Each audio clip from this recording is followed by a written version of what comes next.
itu tentang Dante ya Mas. Yang mungkin bisa dijabarkan melalui melihat dari segi hukumnya itu seperti apa sih?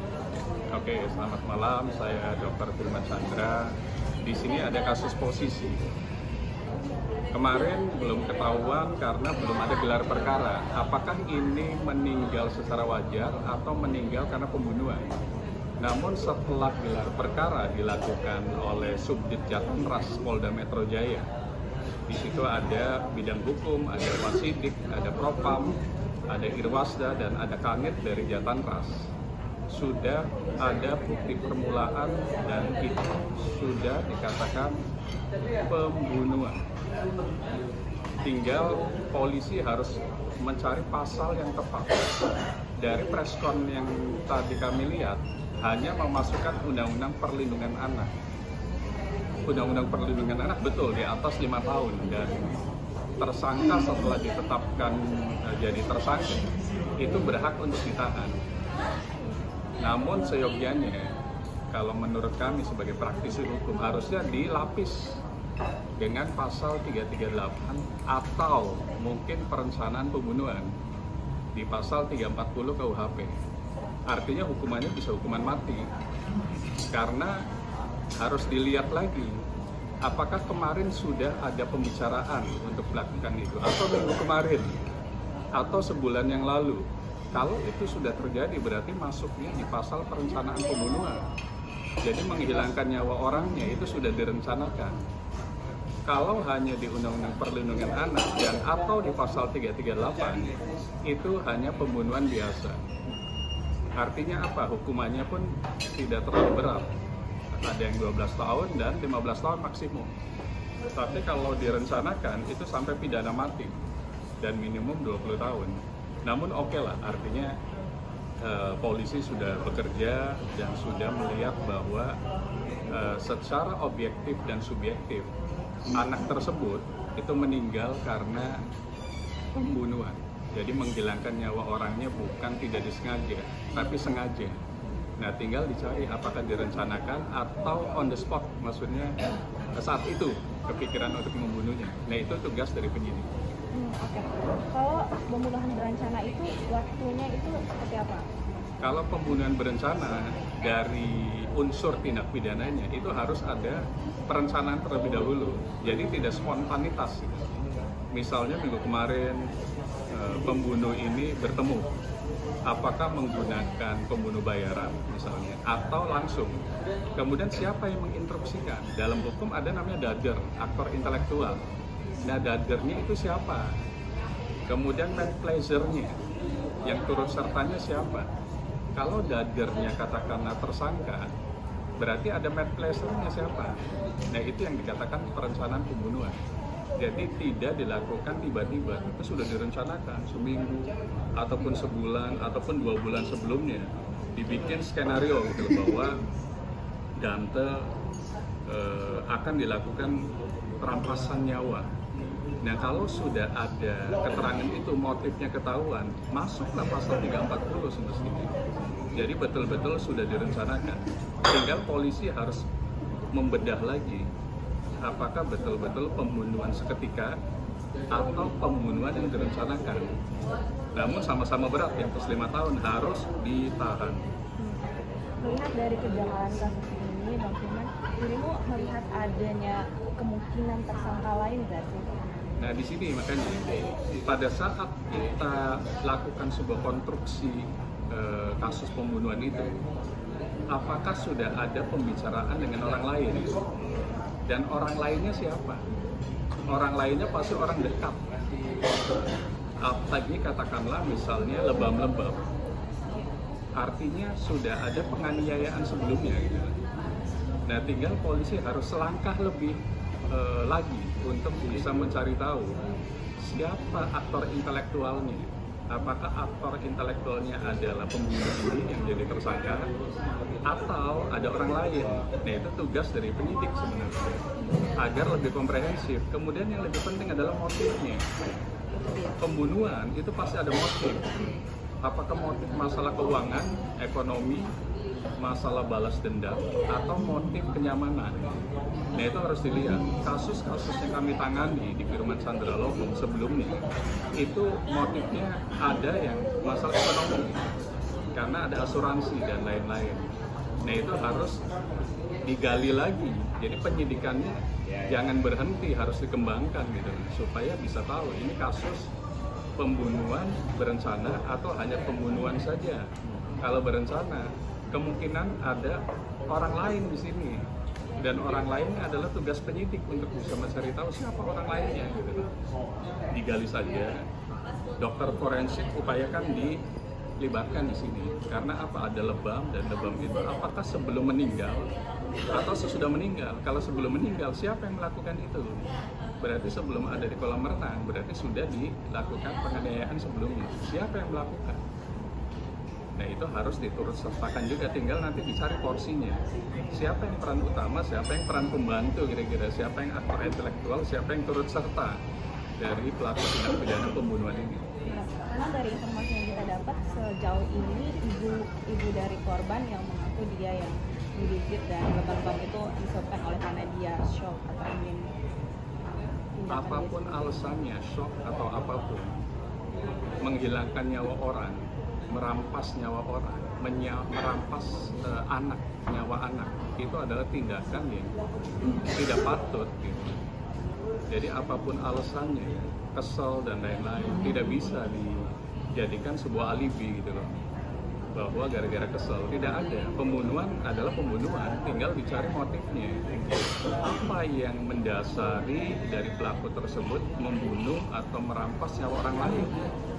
Apakah kesal saja, balas dendam, atau ada faktor lain? Itulah tugas dari kepolisian, tidak melulu salah karena membunuh, tapi di balik itu ada apa sih gitu. Nah itu nanti dihadirkan di persidangan. Apakah ada asuransi, apakah ada wasiat, apakah ada hal-hal lainnya, itu tugas dari penyidik sebenarnya. Dan saya masih meyakini penyidik di kepolisian Polda Metro dan jajaran Polres dan Polsek itu masih profesional. Dan Jatantras sangat profesional. Jadi disitulah nanti muaranya. Ini kasus biasa atau kasus khusus nanti. Karena apa? Ini anak. Dan ini nanti Komnas Anak pun harus masuk juga di sini. Kenapa sih gitu loh, orang yang lebih dewasa tega untuk membunuh anak kecil yang masih di bawah umur? Nah itu harus dilihat sampai ke sana. Semoga bukan karena faktor mental atau sakit secara kejiwaan, karena itu akan bisa hilang unsur tindak pidananya. Semoga memang membunuh karena memang faktornya adalah ingin membunuh. Karena kalau mental balik lagi nanti ada alibi dan ada asas pemaaf bahwa dia memang sakit jiwa dan itu bisa bebas. Tapi kalau kita lihat dari bukti ya, CCTV-nya sampai ditenggelamkan 12 kali itu sangat tindakan yang sangat biadab. Sangat kalau menurut saya. Artinya apa? CCTV itu adalah alat bukti selain saksi. Jadi pada saat kita melihat sebuah kasus pidana itu terpenuhi dua alat bukti saja bisa seseorang menjadi tersangka sebelum menjadi terdakwa. Pertama adalah saksi yang melihat langsung, saksi fakta. Yang melihat langsung, menyaksikan, mendengar, itu adalah saksi fakta. Apalagi ada CCTV, alat bukti yang lebih komprehensif lagi. Dan disitulah akan dilihat bagaimana pola cara pembunuhan yang sangat tidak manusiawi sebenarnya. Apalagi ini seorang anak. Dan itu akan menjadi alasan pemberat. Alasan yang sangat berat pada saat di kepolisian ataupun di kejaksaan sampai ke pengadilan. Hakim akan melihat pemberatnya di sana. Karena apa? Membunuh dengan tega anak yang tidak memiliki kemampuan, misalnya kemampuan berenang, atau anak yang sudah tinggal mesti ditolong malah dibenamkan, dan itu akan menjadi dasar hakim akan memutuskan dengan ancaman hukuman atau putusan yang benar. Tapi kalau kita lihat dari sisi orang tuanya ya, kalau dari Tamara nih, dia kan ada di situ, tapi dia menitipkan anak kepada orang yang hanya dia percaya, tapi dia bisa dijerat pasal kelalaian juga nggak sih karena menitipkan anaknya ke orang? Nah, itu balik lagi, penyidiklah yang akan melakukan sebuah BAI lagi. klarifikasi, investigasi, dan lain-lain untuk bisa menentukan apakah ada orang lain yang terlibat. Terlepas kelalaian, ini merampas nyawa orang, artinya tidak bisa dikatakan itu kelalaian. Di hukum ada memang ilmu hukum dolus dan culpa, kesengajaan dan kehilafan. Apapun alasannya, kalau sudah kasusnya pembunuhan, ada orang yang meninggal, itu nggak bisa lalai lagi, itu salah. Gitu. Siapapun di situ, apakah orang tuanya, apakah orang lain. Nah, disinilah tugas dari penyidik untuk bisa menambahkan. Jadi tersangkanya kalau memang dikembangkan, mungkin penyidik yang memiliki hak prerogatif, apakah menambahkan atau cukup. Nah, itu hak penyidik. Tapi kalau kami melihat pasalnya dulu, kalau pasalnya ada perencanaan, semestinya ada orang lain yang terlibat di situ. Tidak mungkin perencanaan tidak ada orang lain, pasti ada orang lain. Dan itu tugas dari penyidik. Firman, kalau kita simpulkan dari kasus ini, dirimu sebagai penasihat hukum melihatnya ada kejanggalan apa saja mungkin bisa dirumuskan lagi? Kejanggalan itu pertama saya lihat dari sisi pasalnya dulu. Pasal yang dikenakan hanya pasal Undang-Undang Perlindungan Anak dan ancaman hukumannya hanya 12 tahun. Sedangkan pasal di 338 saja itu ancaman hukumannya 15 tahun. Semestinya dilapis, kemudian kalau bisa dilapis dengan pasal yang paling berat, pasal 340. Karena apa? CCTV itu bisa mengidentifikasikan apakah kegiatan pembunuhan itu direncanakan atau tidak. Apakah orang yang melakukan pembunuhan itu melakukan pembunuhan dengan tega atau karena dia hilaf. Nah, disitulah CCTV sebenarnya, ditambah alat bukti saksi. Mungkin dari pengurus kolam renangnya, pengelolanya, dan saksi-saksi yang ada di sana. Itu harus dijadikan saksi yang betul-betul komprehensif, sehingga bisa disimpulkan bahwa pembunuhan ini adalah pembunuhan yang sangat kejam. Pembunuhan yang tidak patut, kasus pembunuhan yang harusnya diungkap sampai ke akar-akarnya agar ada efek jerah kepada siapapun yang ingin melakukan hal-hal yang sifatnya sama. Karena apa? Contohnya ini, ancaman hukumannya 340, pidananya pidana paling berat. Nah, itu adalah efek jerah supaya tidak ada kejadian lagi di kemudian hari. Tapi hal yang bisa memberatkan tersangka saat ini selain dari CCTV ada motif lain? Hal-hal yang memberatkan, satu, apakah penyidik sudah bisa menyimpulkan waktu digelar perkara atau dikembangkan lagi ini direncanakan atau tidak. Kemudian anak itu kondisi yang tidak seperti orang dewasa. Apapun, anak itu harus ditolong semestinya, bukan dilakukan upaya supaya anak itu sampai meninggal. Gitu. Nah, itu yang paling berat nih. Tinggal nanti polisi harus membawa ahli, saksi ahli, psikolog. Kejiwaan dari tersangka itu bagaimana? Apakah memang psikopat atau normal? Kalau psikopat, berarti ada asas yang bisa membuat dia bebas, karena memang sakit jiwa. Tapi kalau normal, ya memang dia pembunuh. Itu adalah tugas dari penyidik. Tapi hanya dibebaskan saja atau bebas bersyarat atau seperti apa? Balik lagi, ahli yang akan, ahli psikolog, seorang psikolog yang bisa menentukan apakah normal atau memang memiliki kelainan jiwa. Kalau kelainan jiwa nanti ada asas pembenar atau asas pemaaf lebih tepat, bahwa dia membunuh karena memang secara kejiwaan gitu. Tapi semoga tidak sampai ke sana.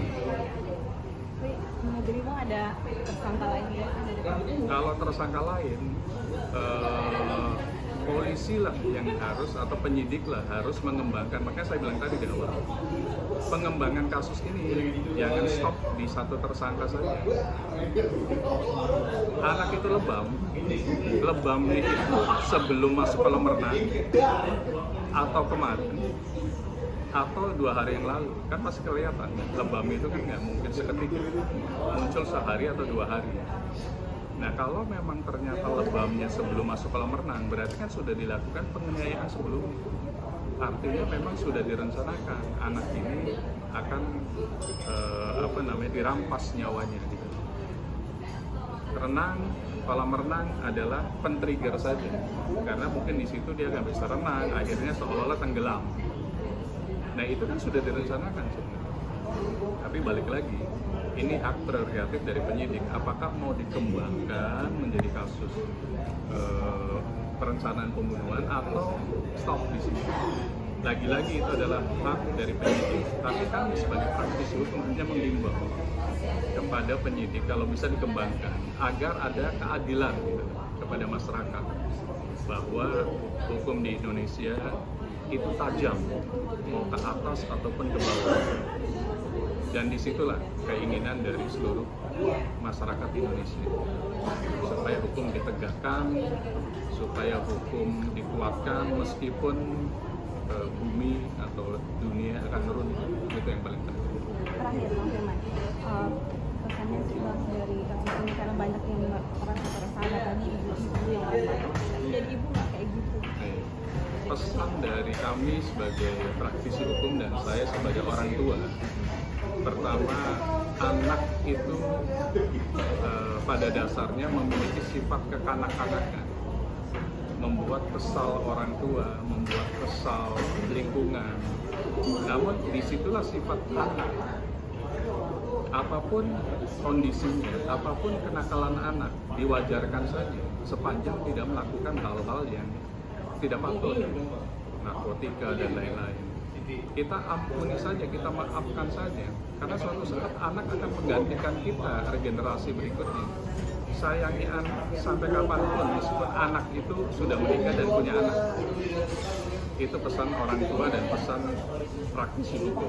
Supaya apa? Indonesia selalu berkesinambungan, karena anak itu adalah penerus bangsa. Suatu saat generasi mereka lah yang akan memimpin Indonesia. Jangan sakiti anak, karena anak adalah aset bangsa yang harus dilindungi oleh negara, termasuk oleh orang tua kandungnya. Karena bagaimanapun anak kita sayangi sampai kapanpun. Oke, baik. Terima kasih. Ya, sama-sama.